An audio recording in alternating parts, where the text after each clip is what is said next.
사랑하는 성도 여러분, 또 하루가 시작되었습니다. 반갑습니다.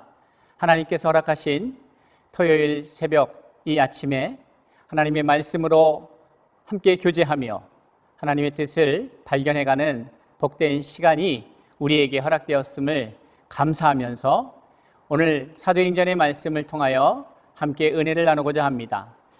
저는 사도행전의 말씀을 시작하면서 이 사도행전의 말씀이 하나님께서 예비하신 필연적 만남 혹은 하나님께서 계획하신 만남의 광장, 이렇게 소개하면서 사도행전을 다른 각도에서 함께 바라봐야 한다, 이렇게 말씀을 드렸습니다.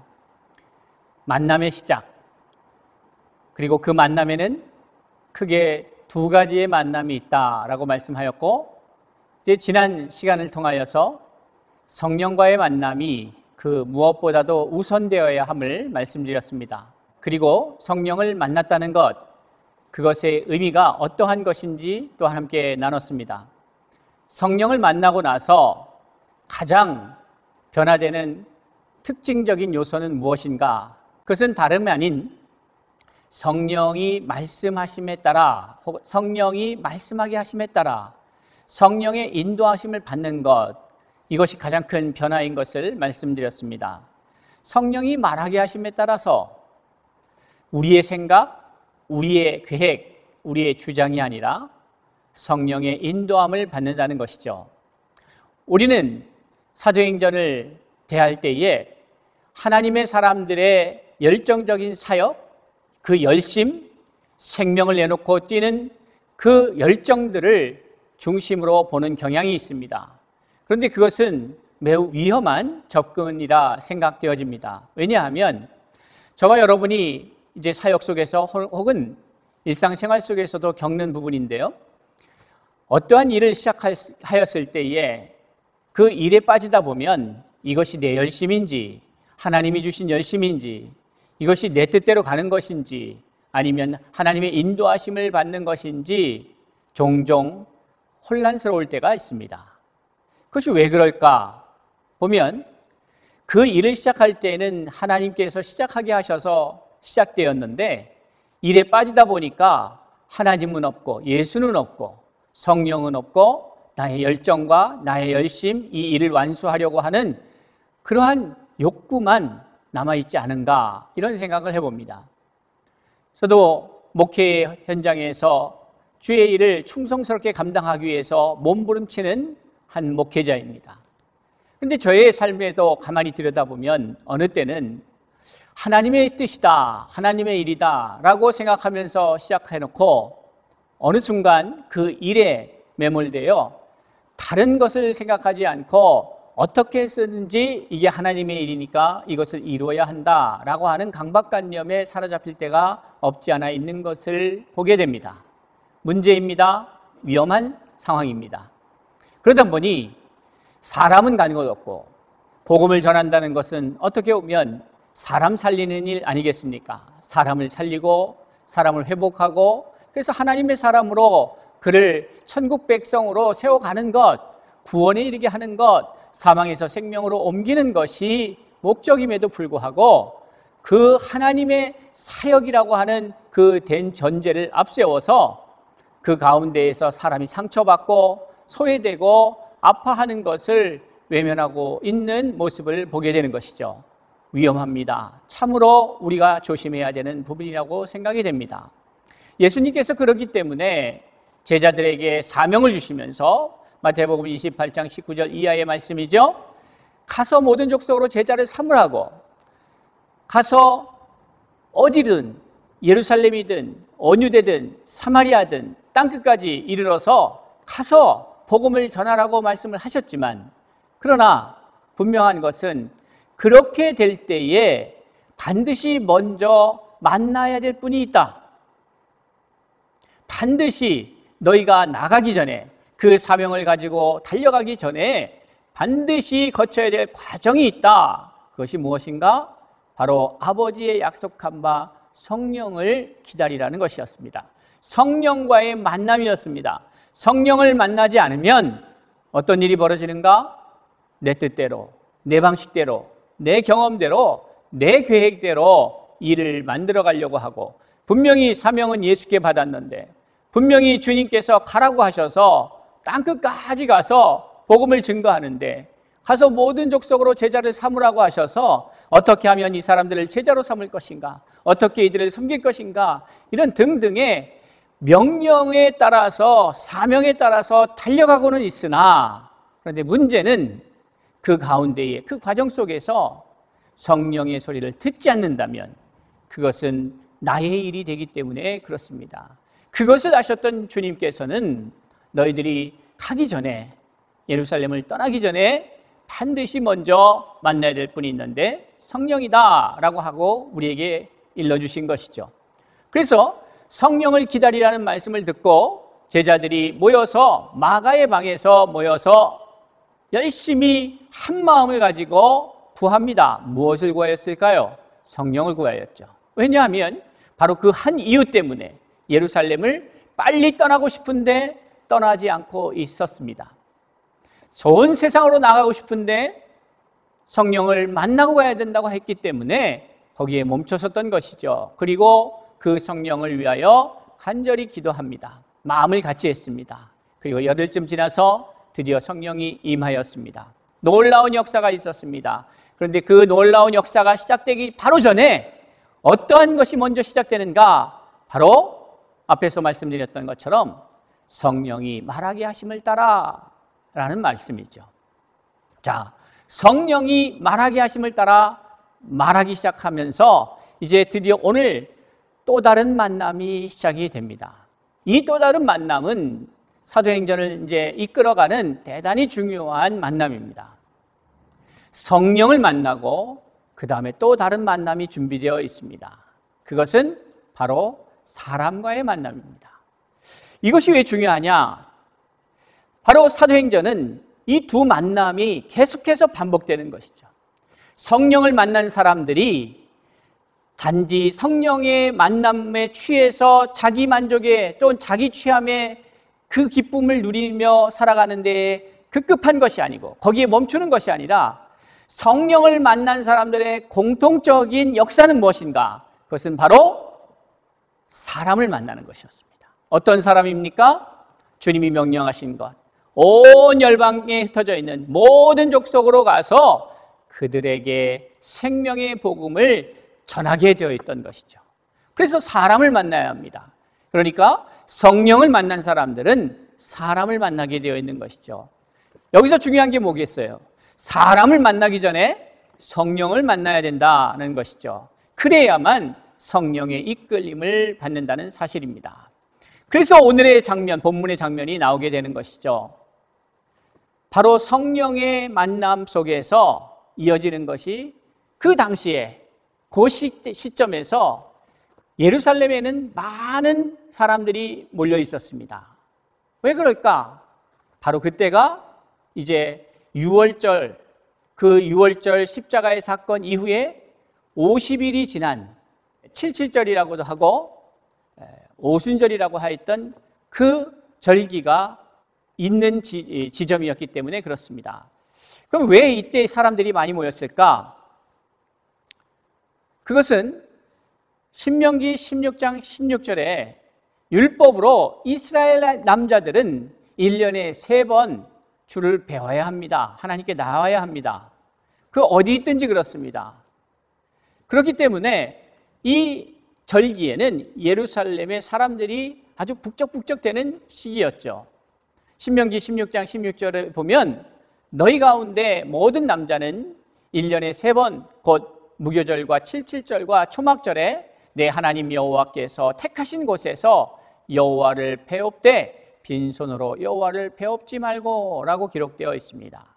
모든 남자는 1년에 3번, 1년에 3번 무교절과 77절 초막절에 하나님 여호와께서 택하신 곳에서 여호와를 배워야 한다라고 기록되어 있기 때문에 이때에 바로 77절, 이 성령 오순절 성령 사건, 성령 임재의 사건이 있었던 이 기간에 그 지역에 많은 사람들이 있었다는 것이죠. 근데 이제 요 요 지점에서 역사적 배경을 좀 살펴보면 이스라엘 민족들은 우리가 알다시피 디아스포라의 민족이라고도 볼 수 있습니다. 또 제가 이 디아스포라의 사역을 하는 사람으로서 이 부분을 보면 저는 성경을 보면서 하나님께서 하나님의 이 역사를 이루어 가시고 창조 이후에 그 창조의 역사가 계속해서 진행되고 또 창조의 결과로 인하여서 하나님께서 기대해 하신 일들이 일어나는 그 과정 속에서 하나님이 하나님의 사람들을 세우셔서 그들을 통하여 일하실 때에 사역하신 방법 중에 하나가 이 디아스포라였다는 것이죠. 그럼 유대인의 디아스포라가 언제부터 일어났을까? 크게는 두 번의 전쟁을 통하여 시작이 됩니다. 물론 다른 자잘한 디아스포라의 과정들이 있지만 그 첫 번째 역사는 아시리아에 의해서 북이스라엘 열지파가 침공을 당하고 그들이 이제 포로로 끌려가면서 그러한 사건이 일어나게 되는 것이죠. BC 722년경의 일입니다. 두 번째는 언제냐? BC 586년경에 바벨론의 느부갓네살에 의해서 남유다에 침공이 있었고 그 이후에 이제 포로로 끌려가고 하면서 디아스포라가 일어납니다. 물론 그 이후에도 몇 번의 디아스포라의 사건들이 있습니다.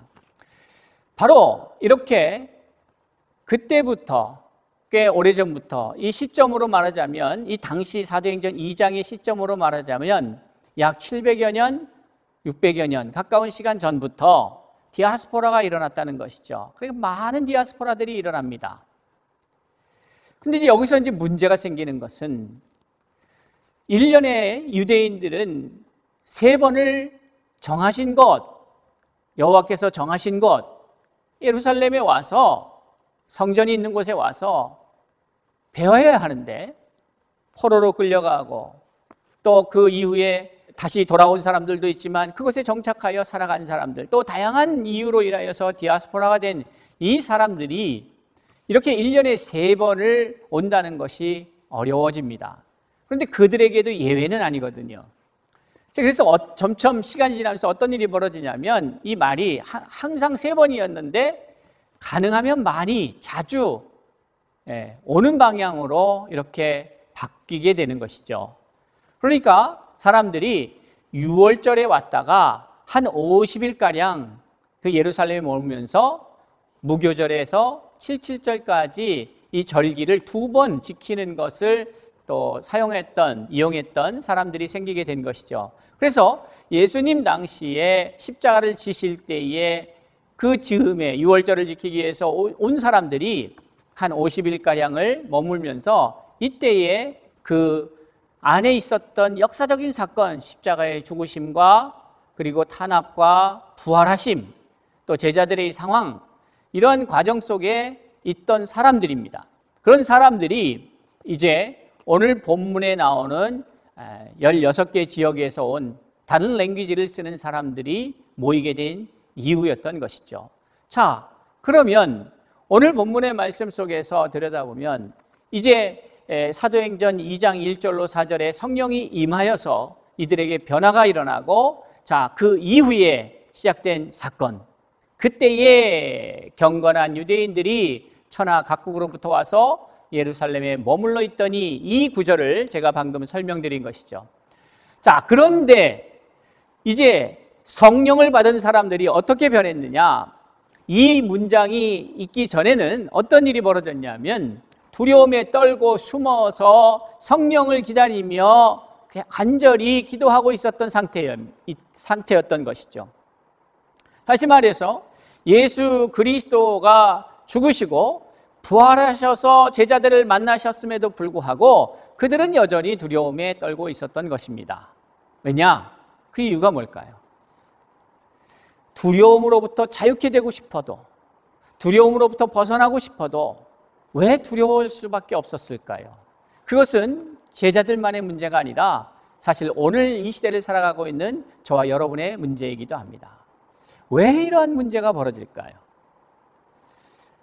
여러분들도 신앙의 삶을 살면서 때로는 원치 않는 두려움에 사로잡힐 때가 있습니다. 더 나아가서 복음을 전하는데 두려운 경우도 있습니다. 아, 내가 전할 수 있을까? 내가 저 사람을 만나서 무슨 얘기를 할까? 이런 얘기를 하면 통할까? 과연 나를 이상하게 보진 않을까? 등등. 나도 이 복음을 잘 누리지 못하는 것처럼 비춰질 텐데 내가 그 자격이 될까? 등등 여러 이유로 인하여서 복음을 전하는 것에 대한 두려움이 우리에게 있다는 것입니다. 제자들도 우리와 같은 두려움의 종류는 아니었을지라도 여전히 그들은 두려움에 사로잡혀 있었습니다. 왜일까요? 그들의 두려움의 이유나 저와 여러분이 겪고 있다면, 만약에 누군가 이러한 두려움에 사로잡혀 있다면 그 이유가 동일한 이유일 것입니다. 무엇인가 하면 바로 성령의 인도하심을 받지 못하기 때문에 생기는 두려움이죠. 자, 그런데 이들이 성령을 받고 나서 오늘도 말씀드렸지만은 근본적으로 달라진 게 무엇인가 하면 자기중심적 삶이 아니라 성령의 말씀하심에 따라 움직이는 삶으로 바뀌었다는 것입니다. 자, 그 변화의 현장 속에서 이제 실제적인 사건으로 나타난 것이 오늘의 이야기인데, 바로 그 많은 사람들이 모이는 것이 두려웠었는데, 아니면 오늘 본문의 말씀처럼 각기 다양한 디아스포라들이 와 있었기 때문에 그들에게 복음을 전한다는 것은 매우 어려운 측면이 있습니다. 어떤 측면일까요? 말이 통하는 사람도 있지만 말이 통하지 않기 때문에 겪는 어려움이죠. 어떻게 보면 이것은 단순한 랭귀지의 문제가 아니라 소통의 문제이기도 합니다. 같은 한국말을 써도, 같은 랭귀지를 써도 말이 잘 안 통하는 사람들이 있을 수 있는 것이죠. 그것은 나의 커뮤니케이션 스킬의 문제일 수도 있겠지만은 한편으로는 언어적 장애, 이것이 매우 큰 장벽인 것을 우리가 알게 되는 것이죠. 이 언어적 장벽, 이것을 어떻게 넘을 것인가? 그런데 장벽이 언어적 장벽만 있는 것이 아닙니다. 오늘 우리 사회에 많은 장벽들이 복음을 가로막고 있습니다. 그런데 오늘 보여주고 있는 이 사건은 바로 그 장벽을 뛰어넘는 사건이 나타나고 있다는 것이죠. 어떻게 해서 가능했을까요? 바로 성령이 하셨기 때문에 그렇습니다. 성령의 말하게 하심을 따라 말할 때에 이러한 장벽이 더 이상 장벽이 아니라 오히려 하나님을 영화롭게 하는 순간이 돼버린 것이죠. 그럼 우리는 여기서 깨달을 수가 있습니다. 복음을 위하여 나아갈 때에 수많은 장벽이 우리 앞에 서게 됩니다. 수많은 장벽입니다. 그 장벽 일일이 다 말하기가 어려울 정도로 많은 장벽이지요. 나의 문제일 수 있고, 또 사회적 구조적 문제일 수 있고, 편견의 문제일 수 있고, 형편의 상황의 문제일 수 있습니다. 그러나 어떠한 장벽이든지 그 장벽은 우리가 아닌 성령의 말하게 하심을 따라 성령의 인도하심을 받을 때에 넉넉히 극복될 줄로 믿습니다. 바로 성령을 받아야 하는 이유였던 것이죠. 그리고 성령을 받은 이후에 또 다른 만남, 사람과의 만남이 시작됐는데, 이 그 첫 번째 기록된 사건, 사도행전에 기록된 첫 번째 다른 사람과의 만남의 사건이 오늘 이 사건입니다. 말씀을 담대히 전합니다. 그런데 사람들이 놀라는 거죠. 이 사람들이, 우리에게 말하고 있는 사람들이 다 갈릴리 사람들이 아니냐? 그런데 어떻게 해서 우리가 우리 각 사람이 난 곳 방언으로 듣게 되는 것이 어찌 된 일이냐? 여기서 잠깐 그렇게 중요한 문제는 아니지만 저는 여기서 이게 어떤 상황으로 된 것일까? 제자들이 그 16개국의 말을 했다는 얘기인가? 아니면 제자들은 그냥 자기 얘기를 했는데 16개국의 사람들이 각자 자기 언어로 들은 것인가? 그렇게 중요한 문제는 아닌 것 같습니다. 궁금하기는 합니다.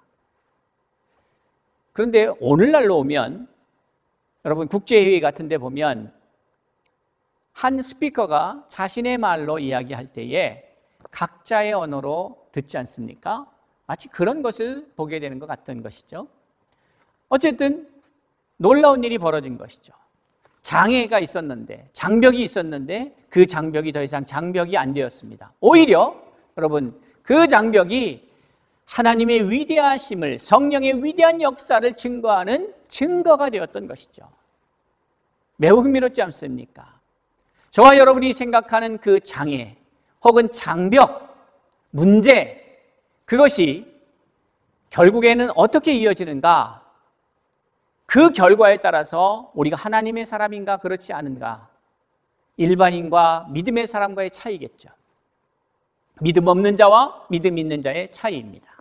무슨 말씀인가 하면 믿음 있는 사람들은 믿음 없는 사람들과 똑같이 문제거리에 직면하게 됩니다. 저도 많은 문제가 제 삶에 있겠죠. 여러분도 마찬가지일 것입니다. 그런데 믿음 없는 사람들은 이 문제거리에 치여서 그저 여기에 함몰되어서 벗어나지 못하고 괴로워하다가 그저 낙심하는 것이죠. 실패하는 것입니다. 그런데 하나님의 사람들은 어떠냐 하면 동일한 상황 속에서 문제거리가 넘실거리는 이 시대를 살아가면서 문제거리를 기독거리로 가져옵니다. 문제거리가 기독거리가 되어야 되죠. 그럼 이제 기독거리가 어떻게 되느냐? 하나님을 찬양하는, 감사하는 감사거리, 찬양거리가 되는 것이에요. 그리고 그것은 더 우리의 눈에, 우리의 상황 속에서 우리에게 큰 문제이면 큰 문제일수록 오히려 하나님 앞에 더 큰 영광이 되는 것을 보게 됩니다. 사랑하는 성도 여러분, 이제 우리는 성령을 만났으니 또 다른 만남을 향하여 나아가야 합니다. 예루살렘에 있는 사람이든 유대에 있는 사람이든 사마리아에 있는 사람이든 아니 땅끝 어디에 있는 사람이건 그들을 향하여 나아가야 합니다. 그런데 그들을 향하여 나갈 때 반드시 문제가 생깁니다. 반드시 장애가 있고 장벽이 있습니다. 문제거리가 있습니다. 그러나 기억하십시오. 바로 그 장애는, 그 장벽은, 그 문제는 하나님을 찬양하는 찬양거리가 될 수 있다는 것입니다. 그러기에 우리는 기억해야 합니다. 하나님께서 사람을 만나기 전에 반드시 성령을 만나야 한다. 성령을 만나면 성령이 말하게 하심을 따라 말하게 되는데, 그럴 때에 우리가 생각하였던 수많은 문제들이, 장벽들이 극복되고 하나님 앞에 영광을 돌리는 사건이 될 것이다. 바로 그러한 삶을 사는 사람들이 바로 예수의 증인이 된다는 사실을 기억하면서 오늘 이 새벽에, 오늘 하루도 또 성령의 인도하심에 따라 만나게 될 그 사람들을 기억하면서, 그 사람들은 우리가 만날 때에 많은 어려움 속에서 만나게 되어 있습니다. 어려움을 넘어서야 만날 수 있는 사람들입니다. 그러나 염려하지 마십시오. 성령이 말하게 하심을 따라 말하기 시작할 때에 성령을 만난 사람들이 세상으로 나아갈 때에 그 기적과 이사를 위한 또 다른 만남이 준비되어 있다는 사실입니다. 그 만남은 성령의 이끌림을 받을 때에 역사가 나타난다는 사실을 기억하면서 두려움이 아니라, 무서움이 아니라 하나님의 성령의 이끌림을 받는 사람들은 용기를 가지고 자신감 있게 성령의 능력에 힘입어서 담대히 복음을 전할 수 있다는 사실을 기억하면서, 그것이 사도행전에 기록된 제자들에게만 주어진 은혜가 아니고 축복이 아니고 오늘 21세기를 살아가고 있는 저와 여러분에게도 동일한 축복이요 은혜임을 기억하면서 믿음으로 나아가 우리를 위하여 예비하신 또 다른 만남을 향하여 달려가 생명의 역사를 이루어내는 복된 하루가 될 수 있기를 주의 이름으로 축복합니다.